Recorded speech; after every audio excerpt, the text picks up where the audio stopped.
So yung mga ka-bronze, another day, another repair. At meron tayo ditong tanggap na Samsung Flip 5. Ayan.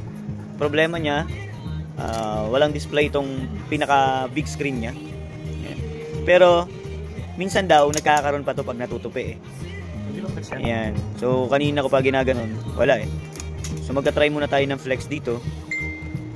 Kung umubra, magsasalpak tayo ng flex. Pagka umubra, flex lang ang problema.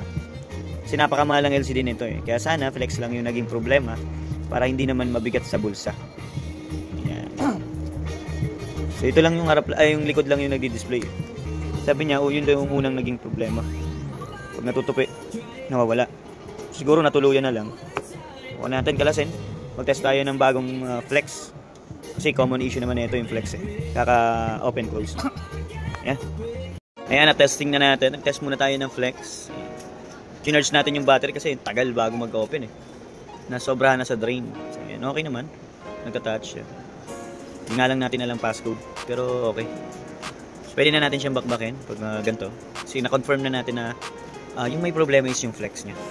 So, napaka-common naman sa kanya to. Sa mga fold and flip, yan ang laging sirain. So, pag mga ganito, ingatan nyo talaga na masira yung LCD kasi napakamahal ng LCD. Di baling sira yung flex, wag lang LCD. Tara, bakin na natin. Tapos na natin. Ito na yung LCD. Ito na yung frame nya. Ito naman yung lumang flex. Ayan, nakalas na natin siya. So papalitan na lang natin siya na itong brand new na flex na ito na ikakabit natin. Ayan, wala. Ito yung mechanical.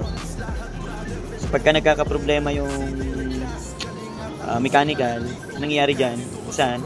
Hindi nabubuka ng maayos o kaya naman hindi maitupi. Ito yung mechanical. Pagka magre-repair ka ng mechanical, kailangan talaga tanggal lahat, kalas lahat. Ganyan siya kasi.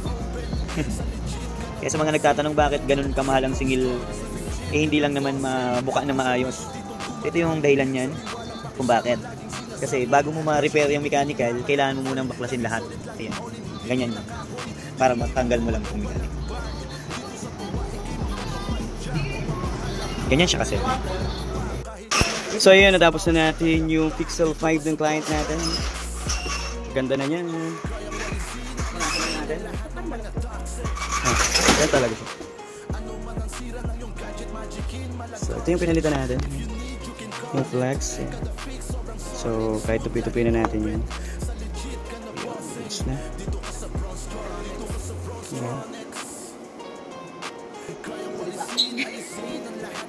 So yan, good.